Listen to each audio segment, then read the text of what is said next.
രാജ്യമാകെ ഉറ്റുനോക്കുന്ന വയനാട് ലോക്സഭാ ഉപതെരഞ്ഞെടുപ്പ് ഫലം നാളെ അറിയാം. പ്രിയങ്ക ഗാന്ധിയുടെ കന്നി അംഗമെന്ന നിലയിൽ ശ്രദ്ധ നേടിയ വയനാട്ടിൽ പോളിംഗ് കുറഞ്ഞെങ്കിലും അട്ടിമറിയൊന്നും പ്രതീക്ഷിക്കപ്പെടുന്നില്ല. എന്നാലും പ്രിയങ്ക ഗാന്ധിയുടെ ഭൂരിപക്ഷം എത്ര എന്നതിൽ മാത്രമാണ് ആകാംക്ഷ. പ്രിയങ്ക ഗാന്ധിയുടെ ഭൂരിപക്ഷത്തിൽ ഇടിവുണ്ടാക്കാനായാൽ അത് രാഷ്ട്രീയ വിജയമാണെന്ന് LDF കണക്കുകൂട്ടുന്നു. ഓരോ വോട്ടും കൂട്ടിയും കിഴിച്ചും കാത്തിരിക്കുകയാണ് മുന്നണികൾ. VS രഞ്ജിത്ത് ചേരുന്നു. രഞ്ജിത്ത്, എത്ര ഭൂരിപക്ഷം എന്നത് തന്നെയാണ് ചോദ്യം. LDF ക്യാമ്പിലും NDA ക്യാമ്പിന്റെയും കണക്കുകൂട്ടൽ എന്താണ്? UDF പ്രവചിക്കുന്ന ഭൂരിപക്ഷം എത്രയാണ്?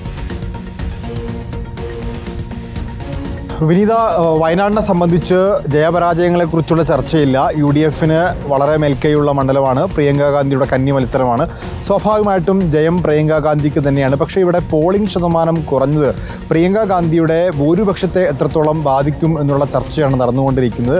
സ്വാഭാവികമായിട്ടും കഴിഞ്ഞ തവണ 73% പോളിംഗ് രേഖപ്പെടുത്തിയത്. പക്ഷേ ഇത്തവണ അത് 64% മാത്രമായിരുന്നു. എന്ന് പറഞ്ഞാൽ ഏകദേശം 9% പോളിംഗ് കുറവുണ്ടായിരുന്നു. ഈ പോളിംഗിലെ കുറവ് ഭൂരിപക്ഷത്തെ സ്വാധീനിക്കുമോ അതോ CPIയുടെയും BJPയുടെയും വോട്ടിനെയാണോ സ്വാധീനിക്കുക എന്നുള്ളതാണ്. 5 ലക്ഷം ഭൂരിപക്ഷം ഉണ്ടാകും എന്നായിരുന്നു നേരത്തെ UDF വലിയ പ്രതീക്ഷ വെച്ചുകൊണ്ടിരുന്നത്. ഈ 5 ലക്ഷം എന്ന് പറയുന്ന ഭൂരിപക്ഷം 4 ലക്ഷത്തിൽ കുറയുകയാണെങ്കിൽ എന്ന് പറഞ്ഞാൽ ഒരു 3 ലക്ഷത്തോടടുത്ത് വന്നാൽ പോലും അത് UDFന് ക്ഷീണമായി മാറും. പ്രത്യേകിച്ച് ദേശീയ തലത്തിലൊക്കെ ശ്രദ്ധിക്കുന്ന തെരഞ്ഞെടുപ്പിൽ പ്രിയങ്ക ഗാന്ധി ആദ്യമായി മത്സര രംഗത്തിറങ്ങുമ്പോൾ സ്വാഭാവികമായിട്ടും അവർ പ്രതീക്ഷിക്കുന്ന ഒരു ഭൂരിപക്ഷം 4 ലക്ഷത്തിൽ കവിഞ്ഞ ഭൂരിപക്ഷമാണ്, പ്രത്യേകിച്ച് വയനാട് പോലൊരു മണ്ഡലത്തിൽ. എന്നാൽ CPIയെ സംബന്ധിച്ചും BJPയെ സംബന്ധിച്ചും വലിയൊരു മത്സരം കാഴ്ചവെക്കാൻ സാധിച്ചോ എന്ന സംശയം അവർക്കുണ്ട്.